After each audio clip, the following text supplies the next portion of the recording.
I've been rolling down this road with my head held high. Nothing's ever gonna break the spirit that won't die. And through the dust and pain, I find a way to shine. Living wild and free, this renegade is mine. I am a renegade, and I'm never gonna fade. I am a renegade, hear the freedom that I make. Chasing dreams with my heart, tearing worlds apart. I am a renegade, and I'm never gonna fade. All right. We are back here with Frankie Slaughter's Renegade Radio right here on Facebook. And we're waiting for our latest guest, Paul Myers, should be coming in here soon, hopefully. I gave him the link here a few weeks ago, I gave it to his publisher. That's how they wanted it. They wanted it to his publisher, so I assume they gave him the link that I gave him. So we'll find out here soon, I guess. And that video you played, how could you find the worst fucking pictures of everybody on there? Right? I didn't do that. That was Jeremy that did that. That was the last thing that Jeremy did. Like I haven't needed Jeremy in a long time, so it's like that's the last thing he did for me. I mean, everybody look like we're retarded. Well, because we are. That's why. I'm sitting there with that half fucking colored beard with these fucking. Antique man off. Yeah, like Tanya's like, I don't know. Is that the first time you saw that? I played that. No. I've seen that a lot of times, but it always bugs me when I see that fucking thing.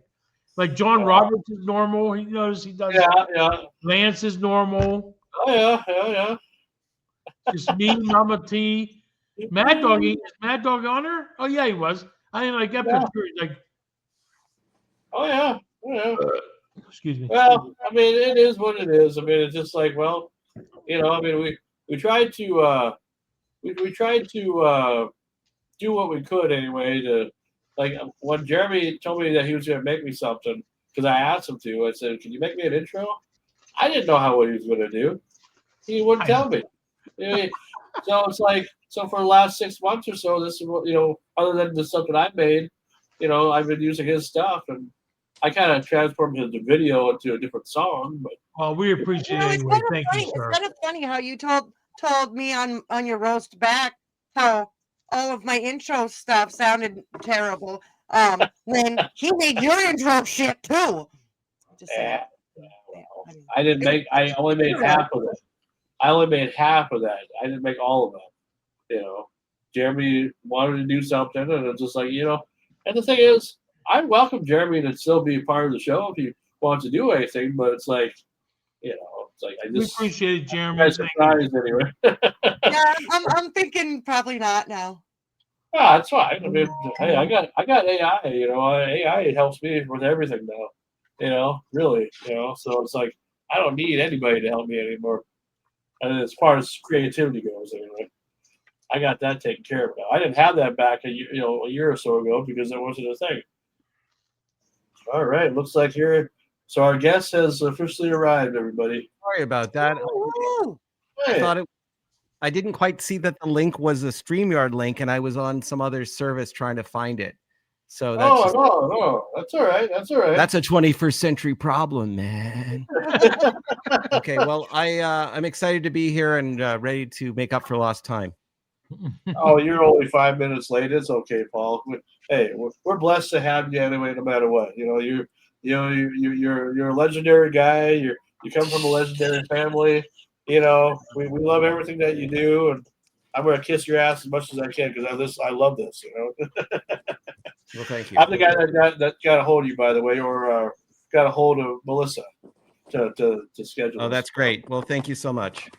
Yeah. Yes. I want to introduce you first to our panel, just so you kind of have an idea of who you're talking with tonight. Other than myself, Mama T, why don't you introduce yourself?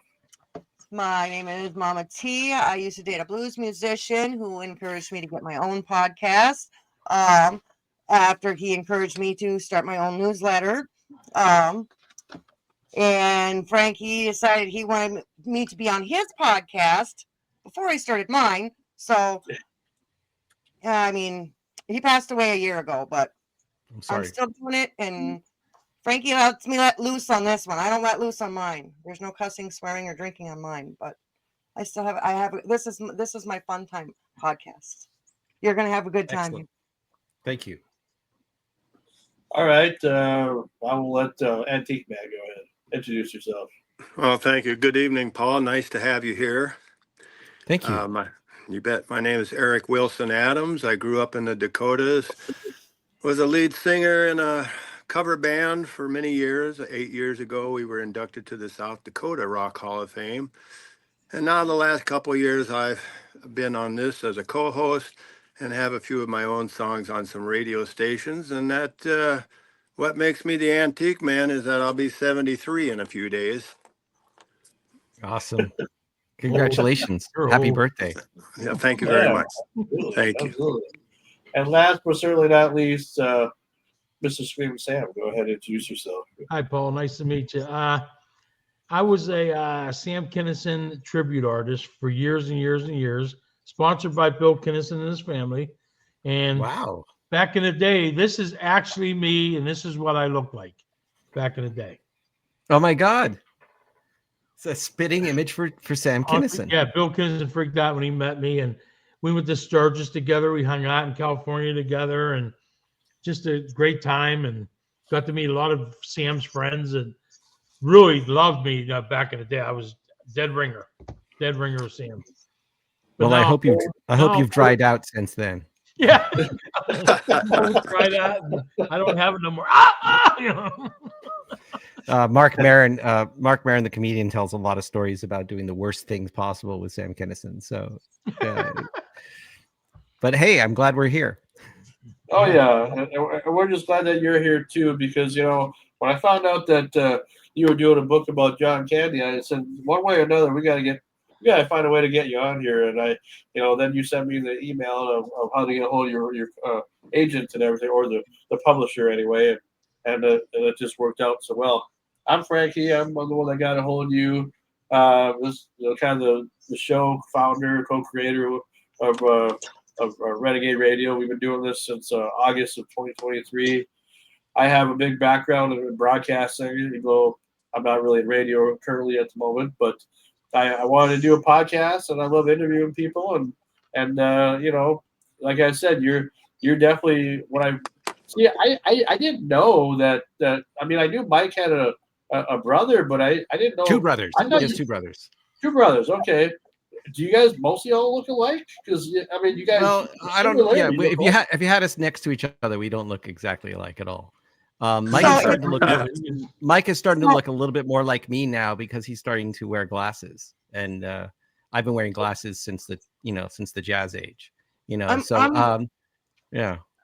Go ahead, Mom. Okay. I'm wondering if Mike would have been born a girl, would they have called him Mary? That's definitely what Peter and I, who are the older brothers, called him when we were kids, because and it was mainly to tease him. Of course, now it would have been a compliment, but we would say Peter, Paul, and Mary, and of course, that's what kids do. You're right. But it's we my two brothers, actually this relates to the book. The main reason that I'm a comedy nerd is because Peter, my older brother, and my younger brother Mike, we used to watch comedy television when we were kids, and we were just at the right age to be big fans of Monty Python's Flying Circus. And then that got us, and there's a lot of stuff here. My dad's from Liverpool, England, so he loved English things. So he would play us comedy albums from England during the war, from the war years, and things like the Goon Show. I don't know if you've heard of them, but the Cambridge Footlights Review with Peter Cook and Dudley Moore. And then we would hear when Python was on TV in Canada, where I grew up, we would watch that. And then we all watched Saturday Night Live when it came on the air. And so we're from Toronto, Canada, yay, and then Second City Television comes on the air, which is local, and it's from our neighborhood. And we're like, holy cow, we can be funny in Canada. And John Candy was in that cast. And we immediately fell in love with the entire cast, Catherine O'Hara also. And John Candy was like our hero right away. So that's how the long road to get to this book, which it's just being published today. So I have a copy in my hand finally, is, that's the long road. And then there's a lot of other stories along the way, of course. But my lifelong obsessions are music and comedy. And I do the Record Store Day podcast. I think you can see the graphic back there, where I interview musicians every week, and record people and producers and things like that. So it's sponsored by the Record Store Day people who put on Record Store twice a year. So music and comedy are my two big things. So it's like kind of a no-brainer that I'd be writing I write some books about music. Like I did one on Todd Rundgren, and I did another one on some friends of mine from Toronto called the Bare Naked Ladies. They asked me to write their official book. And then I wrote a book about the blues guy, Long John Baldry from England, who's the guy who was kind of the English guy who helped introduce the blues to a lot of people like the Stones. They borrowed records. Anyway, long story short, I've written a bunch of books that are about music and comedy. And now I'm talking too much. So you guys go ahead. No, go ahead. The Kids in the Hall. Kids in the Hall was one of my favorite shows. And now that I know that you wrote a book about it, I want to see that now. The book's called The Kids in the Hall, One Dumb Guy. And the title comes from something that Bruce McCullough of The Kids in the Hall said. He said, they're all five smart guys, but together they make really bad decisions. So they add up. They add up to one dumb guy. So so that became the title immediately became the title of that book. And that book did really well with comedy nerds like myself. And that's how the publisher of that book ended up saying, hey, what else you got? And I said, well, I'd love to do this book about John Candy. So that's, again, how we got here. That's awesome.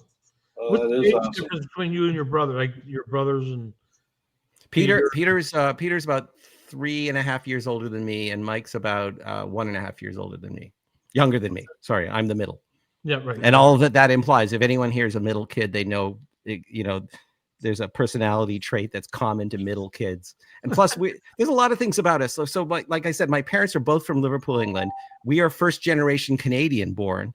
And Mike and I are both the first people in our family to have dual citizenship. So we're both U.S. citizens and Canadian citizens. Oh, wow. So and that's confusing, isn't it? And certain people want to tip me to take them with me to go back to Canada right now. So it's definitely an interesting time to be a multinational person. And I'm just really proud of both countries, frankly. But I think I'm Canadian first. I mean, I'm sorry. It's just like an ethnicity. You are kind of true to your people, and my people happen to be Canadian, and there's a lot of British in me too. I'm a huge Beatle fan. So don't be sorry.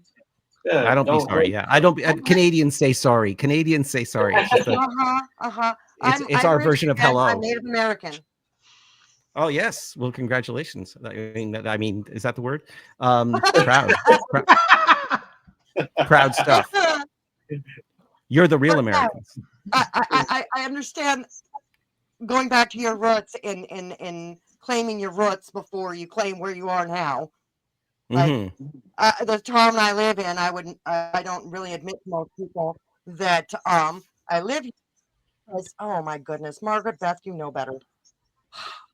My daughter calling me during the podcast again. She did this to me last night during my podcast too. So wild, so crazy, I tell you. No, see, I love the connection because Canadian, all you Canadian people that come from Canada, have brought us so much joy and entertainment over the course of time. I mean, some of the best people that are comedians and actors and actresses are from Canada, and it's just like, I mean, who doesn't love Michael J. Fox, a fellow Canadian? He's one absolutely of the nicest people. I heard John Candy. Nobody's ever said anything mean about him or anything. They always said he was a nice guy, and even off camera, on camera, whatever. It's like it's true. That's true. That's how people need to be. But more people are like John Candy. I think. I think the world would be a better place. I think. He took the words out of my mouth. I mean, that's exactly what I've been telling people. Is like one of the reasons we still talk about him, and it's something like 31 years after he passed away. One of the reasons we still talk about him is that, especially in this day and age, with everything that's going on in the world, empathy, compassion, kindness, those are things that John Candy not only had in himself, but put out in the world. And it's in all his roles. If you look at him, even in his most, what they call broad comedies, like Planes, Trains, and Automobiles, he is very human and very dignified. and he's very nice to people. Even when he's being teasing people, he's got a kind streak to him. And I don't know, for some reason, I feel like we need that right now. And as I was writing this book for the last 3 years, everybody I talked to said that about him. And I also kept thinking, wow, I'm excited that I get to tell his story, because, you know, it's nice to be writing about somebody that put good in the world, you know? And I mean that. It sounds, does that sound hippie? But I just really believe it. It's a vibe, man. Uncle That's Buck, right. That's Uncle right. Buck has to be one of my favorite ones. I'm sorry. I could watch that over and over and over again. He's just it's John Candy, man. It's just him, you know what I mean? No, Just- it's great. It's great. And then, of course, that film is the first time you ever see Macaulay Culkin in a film, and it's before he made Home Alone. So, and you know, John on the set was very paternal. You know, he's playing his uncle, but he was actually very much like his dad on that set, like the dad he didn't have. You know, Right. and he, you know, there's a story in the book about how, you know, John off camera, because Macaulay didn't have a lot of screen credit experience. John would run lines with him so that he could get the lines, because there's this fast scene. Remember where he's quizzing the uncle about everything? And that scene, he worked with him so closely on that. And John Hughes, of course, John Hughes, the director and writer of that film, was very much the perfect person for John Candy, because he understood and loved John Candy. So he wrote parts for him that were just some of the best parts John Candy ever played. And some of the best movies that John Hughes ever made were John Candy films. So yeah, again, all this is exciting to me, that I got to tell these stories and interview these people. And John Hughes has passed away, but I talked to his son who's part of the family legacy. And he told me great stories about the Candy family and the Hughes family and how close they were. There you go. And I think your pizza's here. That's right. No, what I love about this is, like, you know, even when you talk about, you know, the current world and everything, to me, it's nice that John Candy is getting his flowers again, because it's like this time of the year, you know, because his birthday's coming up again, you know, on Halloween. That's a lot of people didn't know that he was born on Halloween. You know, that's kind of a cool kind of Absolutely thing, you know. Yeah. But, like, who doesn't want candy on Halloween, right? Yeah. But like he's getting all this love now. And then you got your book coming out tomorrow. You got the documentary coming out here on Friday. You know, I mean, it's like, man, who could love this? Who could love this right now? You know. Exactly. No, it's great timing, and the documentary is also made by a Canadian, Ryan Reynolds, and we had nothing to do with each other, except that I knew about it. Like, I talked to the Candy family, or I emailed the Candy family before I started my book, and they said, "Well, we're doing our own movie, but you know, we wish you the best," because they knew. I made it clear that I had no ill intentions. I wanted them to participate, but they said, "We're doing our own movie, but you know, go in peace and do your thing." And then Ryan Reynolds, who's a Canadian star, also hired Colin Hanks, Tom Hanks' son. Tom Hanks talked to me for the book, by the way. Tom Hanks talks to me about making Splash with John Candy, and also Volunteers, which is so, you know, it's again, it was just such a convergence. There's a German word that I learned called Zeitgeist, and Zeitgeist is when the universe puts something in your mind, like at the same time. So everybody's thinking the same thing, and it looks like everybody wanted to celebrate John Candy this year and this week. So we're sort of unofficially calling it John Candy Week, and it's John Candy Month. So here we are with things to show good you. timing. Did you get a chance to see an early screening of the documentary at all, or have you not? No, but I just got a streaming, you know what they call a streaming link, the private protected screening link. I just got it this afternoon, and I am doing press. I'm doing press for my own book, so I will have to watch it tonight, and I'm looking forward to it. Do you know Colin Hanks's other films? He made a great film. Yeah, but I mean his directorial films, like his documentaries. He directed a film about Tower Records. You know all about Tower Records, right? Oh yeah. He made this documentary called "All Things Must Pass: The Tower Records Story," and it's so good. And because I'm on the Record Store Day podcast, I was already excited about this guy. And then he made a film about that terrible thing that happened to the Eagles of Death Metal in Paris a few years ago when there was a terrorist attack. And he's made two of my most noted films that I actually like, documentaries. And then I heard he was doing the film about John Candy, and I'm like, oh man, this is going to be great. So their thing comes out 3 days after my book. So that's again, that's why it's John Candy Month. You know. I guess so. No, now that you mentioned about that documentary about about the Eagles of Death Metal and then the Tower Records. Yeah, I watched both of those before because they had the Eagles of Death Metal thing on HBO Max or whatever. Yeah. Okay. I mean, just anyway. So I just was so happy that a really good documentary filmmaker like Colin Hanks would be bringing all of that talent to something that I have just spent 3 years of my life writing about. So I'm gonna sit down tonight and really enjoy it, and I hope they get to see my book because we're out separately in the world promoting our things, and I would love to bump into them somewhere and compare notes, but it'll happen. It'll happen. Sure. We're not in competition. We're all celebrating the same guy. There's Comic-Cons there's Comic-Cons everywhere, it seems like, so who knows when you run into each other. I will go dressed as Darth Vader and I will show up somewhere at a Comic-Con, perhaps, or a Teenage Mutant Ninja Turtle. I don't know. I have to choose what Halloween is coming up, so there's probably some costumes. That's right. Darth Vader, let's hear your best Darth Vader voice. I don't really have a Darth Vader voice. That's about it. So I'd have to work on it. So Paul, I don't want to get too personal. I was just wondering if you have kids or grandkids. Okay, I need to know why you're asking. Because, so I told you my daughter was trying to call me during my show live again. Yeah. She called because my grandbaby is just turning 5 months old here in a few months, and she just started laughing. Oh, well, there you go. She's on her way.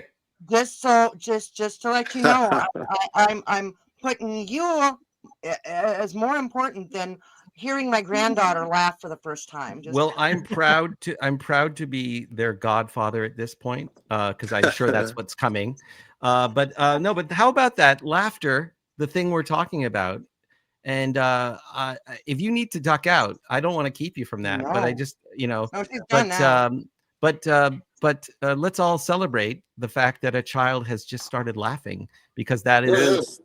I mean, again, with the trippy, I might sound trippy here, but I'm completely straight and sober and everything. And I can tell you that really makes me happy to hear that. And I think it's a beautiful thing.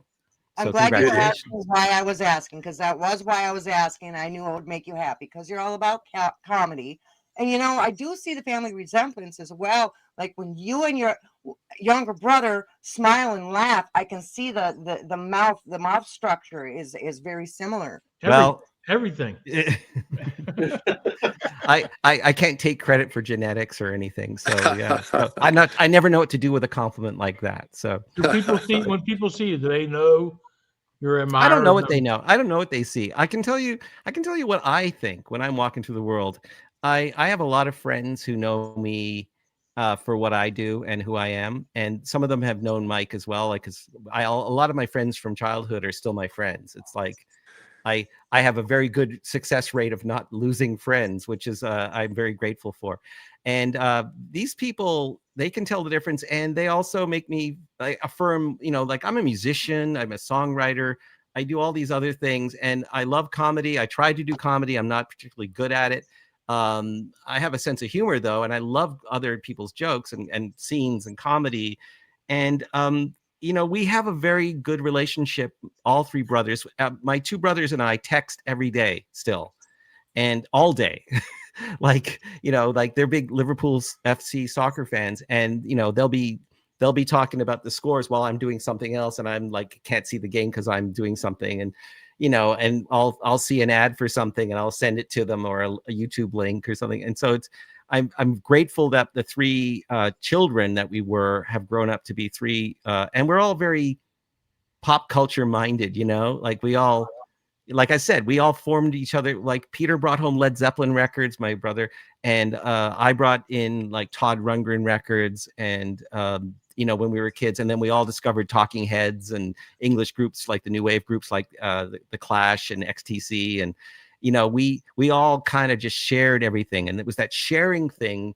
It's actually like it's like having a little school that we all taught each other things. So in terms of us having personality differences or similarities is what you're getting at. I think it's kind of normal for people who are very close to sort of have some of the same speech patterns and things like, because we talk all the time, you know. So Right. so that's my short answer. Believe it or not, that's the short answer. I it's very hard to look out of the world and see yourself how anyone else sees you. So I just try to be me, you know. So I understand the question. It never really crosses my mind. Well, let me ask. Something. Go Good. ahead. No, go Here's ahead. something that like a lot of people talk about. There's a lot of heavyset comedians that died. You know, that are like John Candy, John Belushi, Sam Kinison, Chris Farley. It's just weird how a lot of these heavyset comedians are dying. Is it because they're heavy? I don't know. I mean, Well, I mean, John that's Belushi like, took his life with drugs, but but you know, no, but you never know. I mean, each one had their own problem, and you know, it certainly doesn't help to be heavy. You know, not for the cosmetic thing, but just because it's just, you know, stress on your body. But I don't know. Again, you just pointed it out. Like John Belushi had other issues, and Chris Farley had other issues. John Candy didn't have those issues so much. He had a congenital history with heart problems. His father died when John was 5 years old. His father died. I think about that. And then, you know, just he was a people pleaser. So I think sometimes you give and give and give, and somewhere that tension of constantly wanting to help everyone else kind of maybe built up on him. I'm not a doctor, you know. The book doesn't say Dr. Paul Myers on the cover. So I made it a point of trying not to judge or analyze or even, you know, figure out what thing I was getting was to is going a on. lot of comedians that are funny and heavy are gone. I mean, they're just Well, that's true too. But I mean, I wonder statistically if Ralphie a lot of May. comedians are gone that are also not heavy. You Yeah. know, I lot just of, think you of know, the like fat ones. no, of course. And this is something that comes up in the book. John Candy came up at a time when, you know, body shaming was nobody even knew to not body shame, you know, like nobody even knew that it was rude to sort of bring it up. So he'd go on some morning radio show and they'd say, "Hey, John Candy's here, a big fat guy," you know, and he has to sit there and listen to that. And, Right. you know, and you know, I think he seemed like it wasn't getting to him, but I think it might have. And I think it was a very different time. And you know, I see the hi sweetie sign. I assume it's not for me. But Oh, somebody else. anyhow, She can't control herself anyhow. from around. So Yeah. so I think you're right. I mean, certainly heavy set people have passed away. But I don't know if I can't, again, I'm not in the trend business. I'm not a scientist of that. So I don't know. I don't know if statistically more heavy people pass away than not, you know. Right. You could probably skewer any demographic and say more women comedians have passed away or more, you know, black comedians. It's hard to even know, you know. And again, I wouldn't even want to speculate from my little point of view. You know, I'm here to sort of talk about the work of John Candy, you know. Right.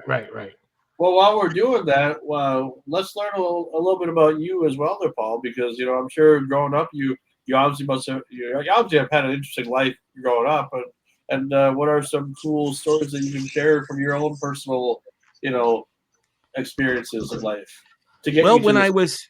when I was a little kid, I was a huge Beatle fan, and the Beatles were more than a band for me. They were like a roadmap, thing I wanted to do. I used to think I want to make records. I want to write cool songs like the Beatles, and I want to be in a band that's cool like the Beatles.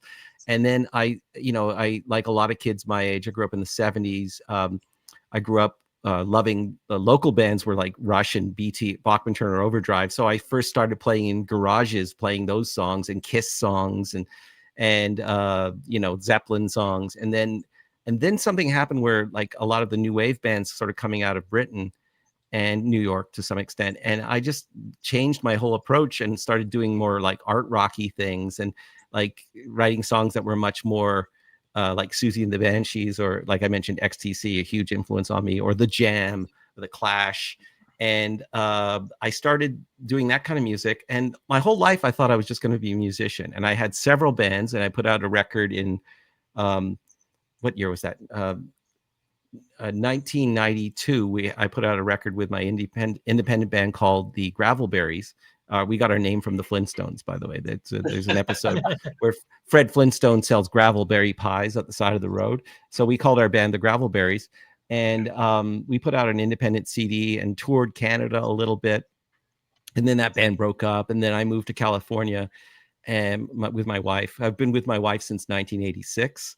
Not married in 86, but we got married in 95. And then when I got down here, I started writing as well as playing music. And I realized I liked writing. So I started writing for magazines. I started writing, and then I wrote my first book when in 1998, the Bare Naked Ladies, who were a band that were on the scene with me in Toronto back when I was in Toronto, they were starting to have a huge hit. It was their album had just come out called Maroon. No, the album before it.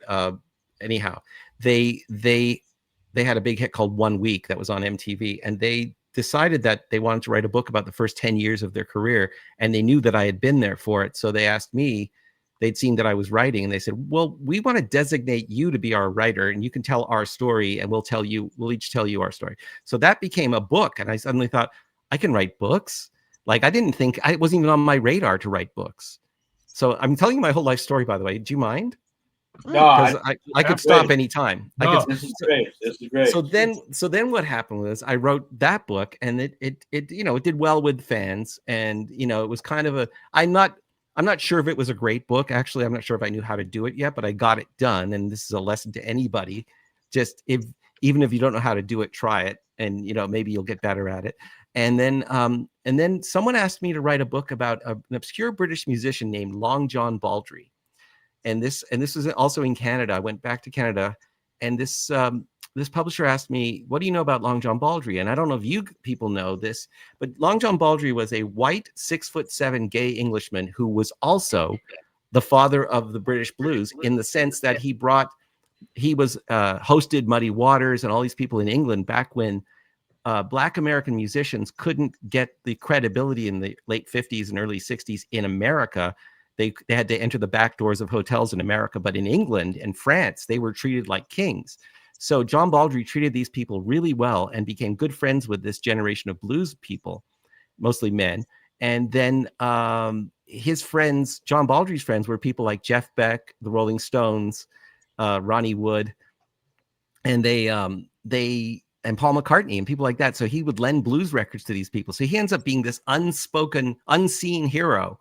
And there's this whole weird story about him. He's 6'7", and he's got an amazing voice. He sort of sang like this, he's from London, but he sings in this like Mississippi accent. So I wrote this book called Long John Baldry and the Birth of the British Blues. And that a very, very select audience knows about that book. But I actually enjoyed writing it. And my editor was so amazing on that I learned how to write better. So my writing got improved. So now we're up to my third book. This one I'm a big fan of. I'm a big fan of Todd Rundgren, who's a music producer as well as an artist, and he's had several different versions of what he does, as well as having produced "We're an American Band" for Grand Funk Railroad. He also produced the New York Dolls' first album. He produced Meatloaf's "Bat Out of Hell," but he's also put out records like "Can We Still Be Friends" and "Hello, It's Me." And he's as an artist on one side, and he also produced like other XTC and Patti Smith. So I decided to write a book about all of his productions, where I talked to Todd Rundgren for hours and hours and days, actually. And then I talked to the artists he produced, like Patti Smith and Meatloaf. And then I wrote this book that sort of told the whole story. And that's called A Wizard, a True Star, Todd Rundgren in the Studio. So that happened.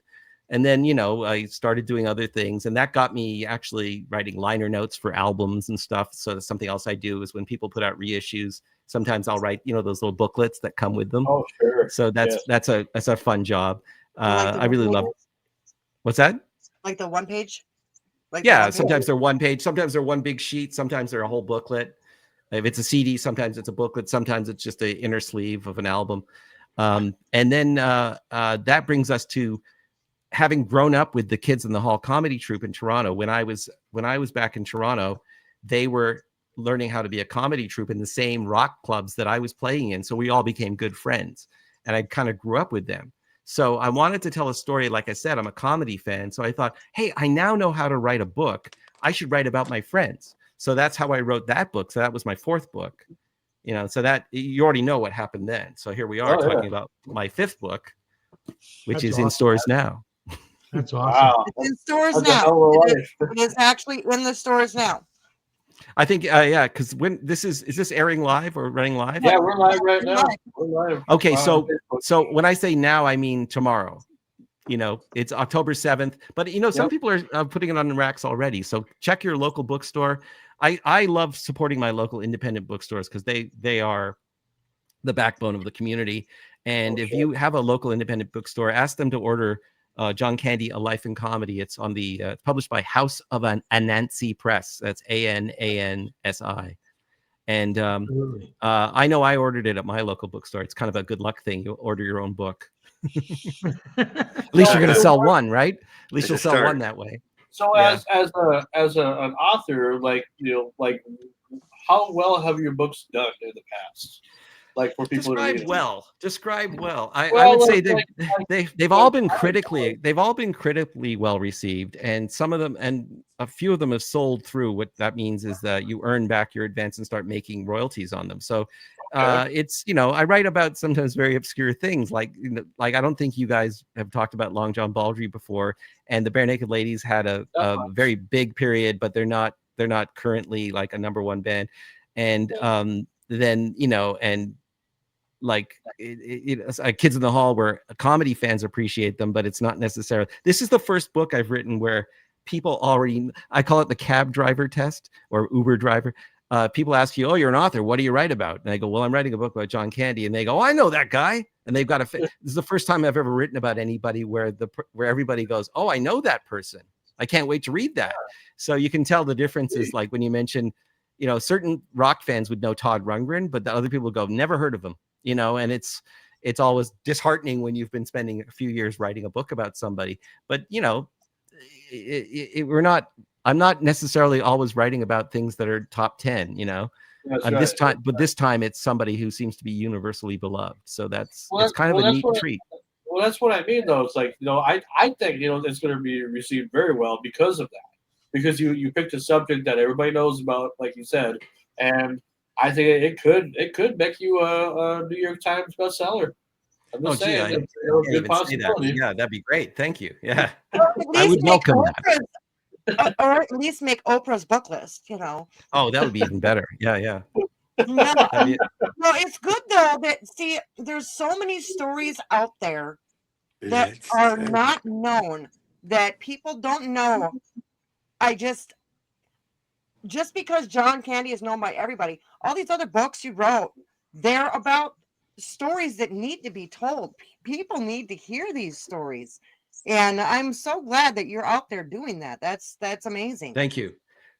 And again, I don't want to take it too self-seriously, but I do think of myself as a storyteller more than anything else. People say, "Are you a journalist? Are you, what are you?" And what are you? And I go, I'm a storyteller. Like, and when I'm a songwriter too. So when I write songs, it's the same part of your brain. You're trying to get something across. It's a little more poetic maybe when you're writing songs because you can use imagery and make it more vague. But telling a story is just it's an art form, and I'm glad I'm learning how to do it. And but it's very satisfying. It's very satisfying to sort of be a communicator. And again, it sounds like I'm self-serious, but it's just what it is. As my friend always says, it's what's for dinner. What's for dinner? That's maybe a Canadian expression. I don't know. It's just what's for dinner, eh? That's how we say it. Yeah. What's so what does your brothers think about the work that you do? I'm sure they're awfully proud of you. Yeah, Peter's been super supportive. Peter's also a novelist, and he's working on you haven't seen any of his books yet, but he's been writing for years, and he's got some really good things going on right now, and he's very supportive, and I'm really happy that when he says something nice about my books, I'm really happy. And then Mike, of course, is Mike is helping me out on a couple of the dates for promoting this book. Mike's going to be appearing with me in Toronto, which is our hometown, and in New York City, which is a city that he's adopted very much.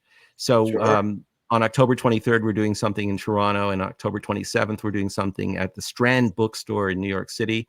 And we're trying to fill in more dates, just me. I have a few dates. I have a lot of dates where I'm just going out to places like Edmonton and Calgary, Portland.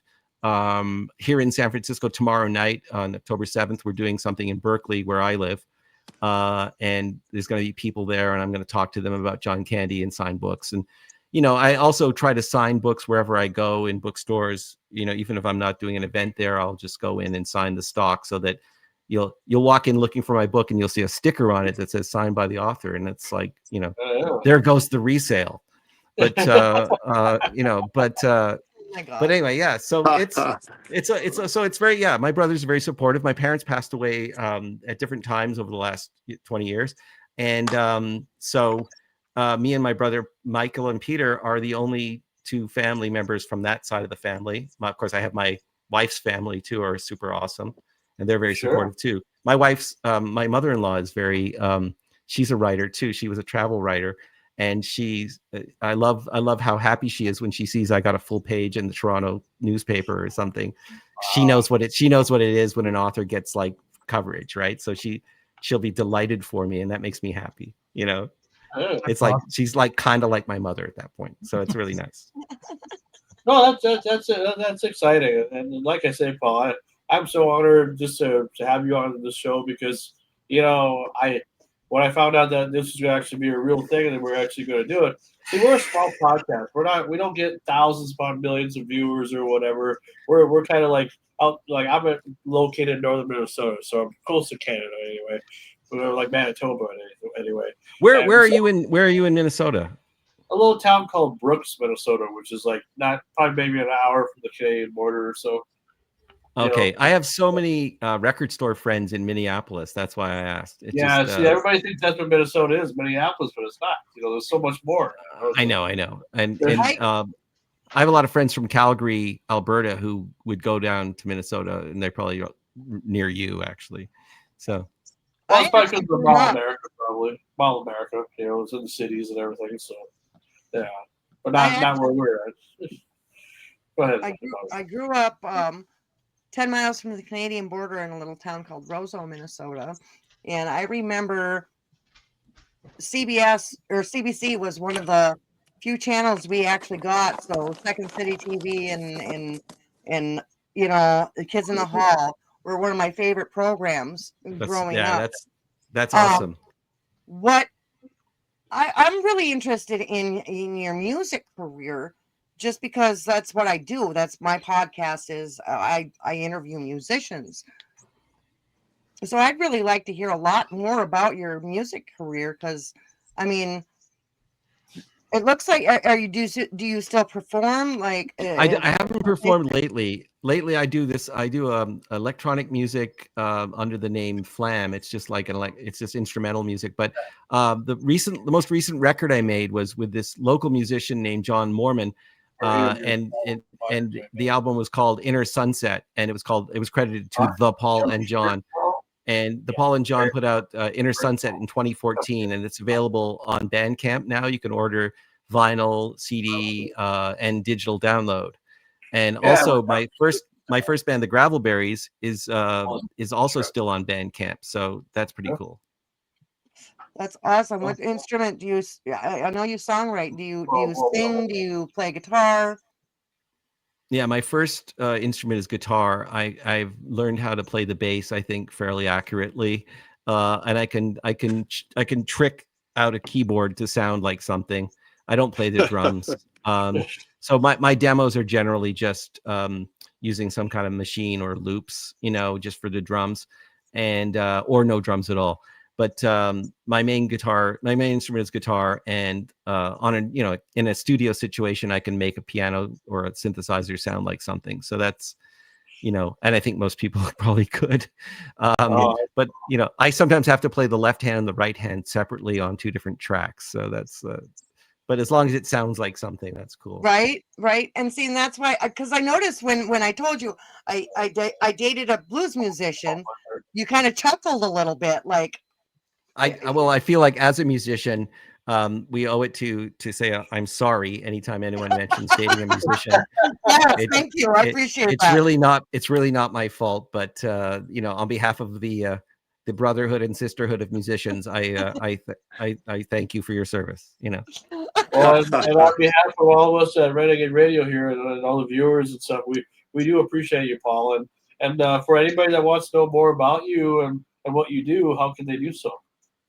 Well, there's I'm on the socials, as they say, like Threads, Blue Sky. I used to be on Twitter more often, not so much since it became X, but so and also Instagram. And on those, you look for the name Pull My Ears, which is PULMYEARS. And the reason it is it's an anagram of Paul Myers.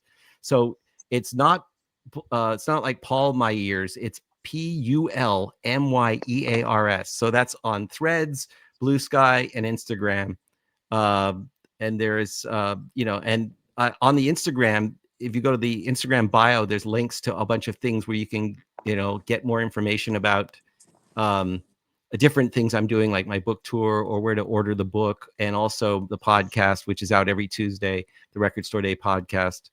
And Record Store Day Black Friday is coming up on November 28th. So we're gearing up for another season of that. And actually, we're in our 7th season of Record Store Day podcast. This episode 200 goes out on Tuesday. So it's amazing. 200 episodes. I just didn't even know if I'd do 5, And so we've had like The Edge from U2. We've had Bonnie Raitt's been on my show. It's pretty cool. You look back on the list of people who've been on our show. Steve Perry of Journey. Like, I never thought we'd get someone like that.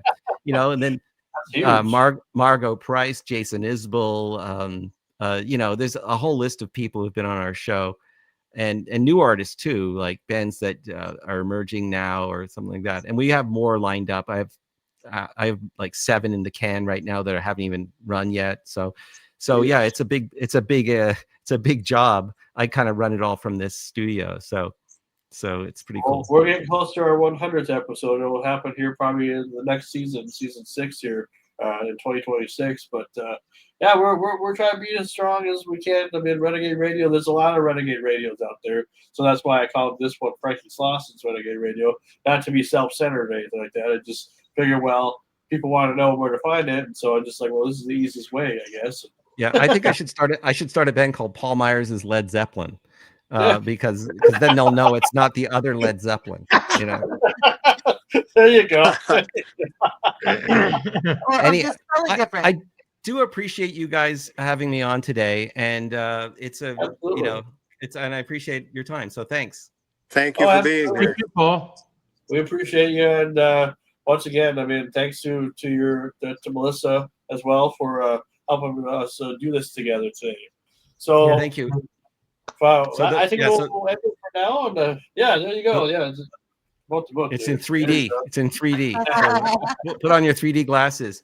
And I should point out that the great Dan Aykroyd wrote the foreword for this book, and I'm really honored because this man wrote Ghostbusters and Blues Brothers, and he created those franchises, and he's like a comedy legend, and he shows up in the story a lot. So when at the end of writing the book, I said, Dan, would you write the foreword? And he just totally did it. So I'm glad to also have a chance to have Dan Aykroyd in my book. So that's pretty great. And Tom Hanks is in there, Martin Short, Steve Martin, Andrea Martin. They're all quoted, and Catherine O'Hara. You know a lot of A-list people anyway, it seems like. So. Sometimes you don't know them, but you're happy that they talk to you, so there's a few people I do know that were in the book, but mostly I had to go and find their publicists and do what you do, and that's part of the job. Is you spend a lot of time tracking down people. It's kind of sometimes feels a little weird. Did you get anybody that refused at all? Some people couldn't make the schedule, and so that's like, sometimes it's a matter of, if you need it by this time, it'd be better if you did it later, but I have to finish the book at a certain point. So it just didn't happen, but most people are really kind about it. Like no one's flatly refused, so well, that's good. it's just a matter of, Yeah, and every book has a few that you just wish you could have got. I remember being very close to getting the Rolling Stones for the Long John Baldry book because he was a big part of their early story, and their publicist at the time, I don't even know if they knew I was asking. They just said no, the Stones will not be doing this, and that's too bad. So I don't know if, again, you never know. Did Mick go, hey, why aren't you turning down that fool? Like that would have been great. But Now I hear Mike Myers now. I tell you, geez. yeah. Well, I'm sorry about that. Again, blame genetics. Blame my Liverpool parents. Anyway, you guys have a great time. Have a great time up there, and I wish I could go to Minnesota someday, but it's not this week. Man, that'd be great. Okay. All right. Well, Okay. We'll see you guys next week for another great edition of Renegade Radio. Bye bye, everybody. See you, Paul.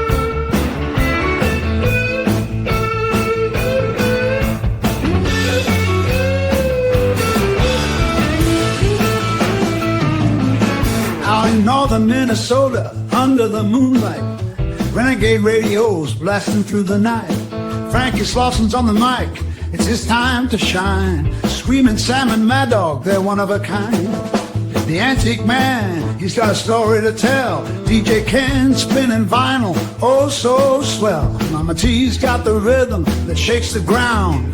John Roberts' voice, it's the sweetest sound. On Renegade Radio, we keep it loud. Through the storms and the crowd, we're standing proud. From the back roads to the city, with a voice so wild.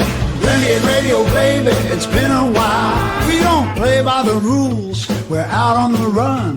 The Antique Man's got the past and the future, it's all spun. Mad Dog's howl echoes out over the plains. Screaming Sam and Frankie, they're setting the flames. From the highways to the lakes, we ain't slowing down. Spreading fire through the cold Minnesota town. John Roberts leads the charge with the steel in his soul, while Mama T keeps us rocking, always in control. On Renegade Radio, we keep it loud. Through the storms and the crowds, we're standing proud. From the back roads to the city, with the voice of the wild. Renegade Radio, baby, it's been a while. So tune in, feel the beat rise. This Renegade station's reaching the skies. From the first crack of dawn to the last star fades, we're the sound of rebellion, the sound that won't trade. On Renegade Radio, we keep it loud. Through the storms and the crowd, we're standing proud. From the back roads to the city, with the voice of the wild. Renegade Radio, baby, it's been a while.